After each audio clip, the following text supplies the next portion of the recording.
Good morning, everyone. I hope you're all doing amazing. It's Anita here from Flower Folk Farm.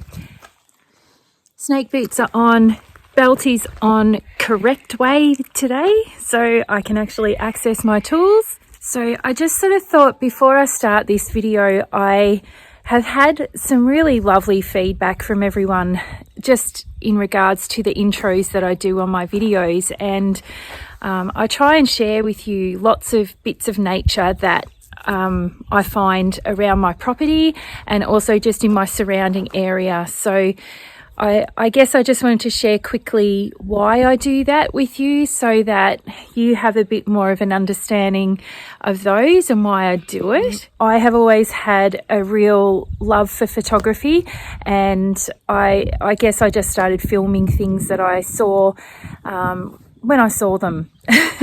And there's nothing special. I don't use any special equipment. I just use my phone like I do with my videos, and I just edit all on iMovie. I don't do anything special, but for me, it's really good for my head and for my heart. And I find that filming just gives me some space to really be still and to really connect with Mother Nature, and through that to my Creator. And that is really significant for me. And I find that I walk away a better person, a better human, and I can face the hustle and bustle of this life because I take those moments to just be still, and when I see something beautiful, to record it.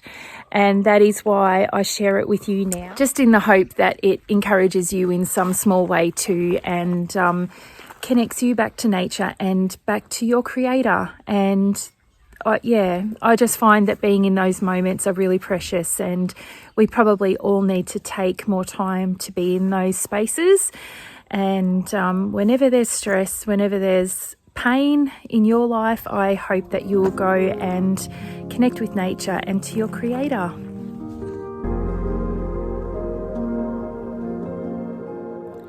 It is around 19 degrees here today in Australia, no wind, which is a miracle, and it's rather humid because we have just had some showers of rain come through, so it's perfect planting weather. So today I'm going to be planting out some garlic, and I thought I would show you just one of the tricks of the trade that I do here on the farm to help prevent diseases from actually starting in our crops that we plant. And one of the things I use is lactic acid bacteria, and I have actually recorded I've done a recording and I just haven't had time to upload it, but I actually make it here at home. It's a Korean farming method that is very effective in prevention of any sort of pathogens in bulbs and a whole range of other plants, and I use it as a preventative measure.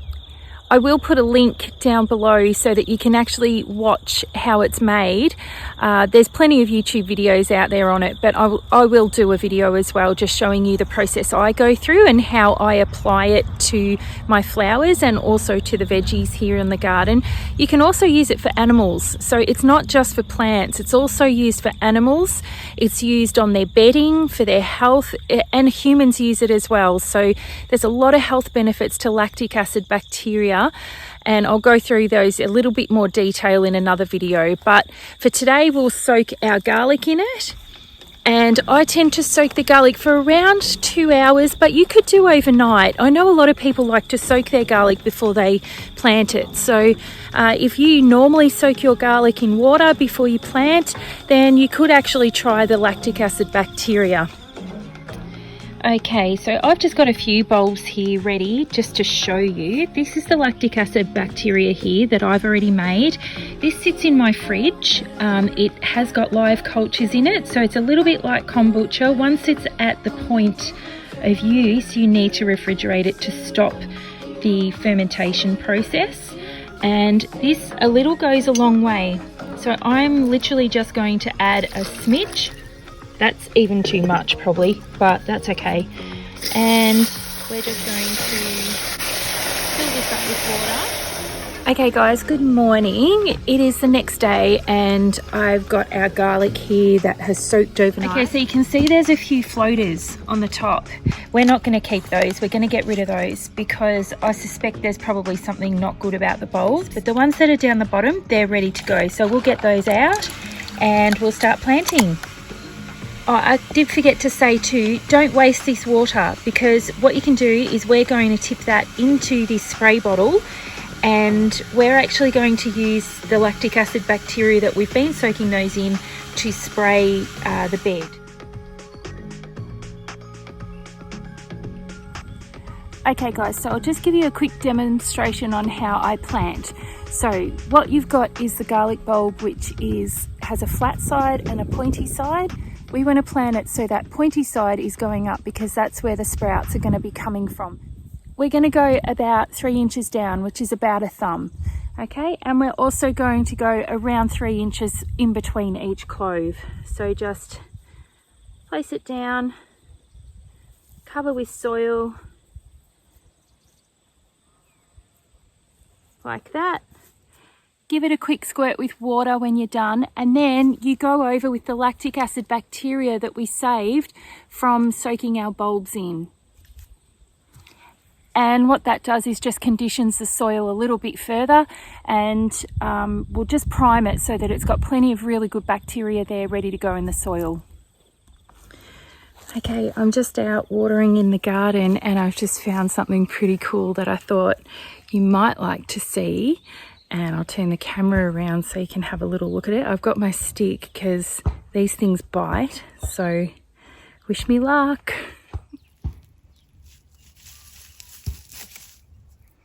There he is. It's a little baby blue tongue. They're really placid creatures, and they do keep things under control in the garden in terms of pests and things like that. So, you know, they're really helpful and beneficial in the garden, and definitely something I try and encourage to have around just to get rid of snails and bigger pests like that. Okay guys, last week in my video I asked for some help with the flower stall. I wasn't too sure whether to paint it or leave it as is, and the overwhelming response from you people, the people have spoken, the overwhelming response is to leave it in its natural state, which is quite beautiful I think, and to give it a little bit of a clear coat and get some signage. So that is what I'm going to do. Now, one of the other suggestions was that I paint it white, which was actually what I was considering doing in the first place. So what I thought I might do is in that middle bit there, I'm actually thinking I'm going to, where the flowers sit, just inside here, I'm actually going to paint that white. Now I think what that'll do is it'll really make the flowers pop. So a huge thank you to everyone for contributing your suggestions. I just loved them. There were so many good ones. And if you don't already follow us on Facebook and Instagram, please pop over and do that, because you'll get to see a lot more action of what happens here with the flower stall and a whole lot of other things that go on the farm. There's never a dull moment. Sadie, get back inside, see? Quick. Thank you so much for watching, everyone. It's been great to have you along, and I hope you have an awesome week. Till next video, bye.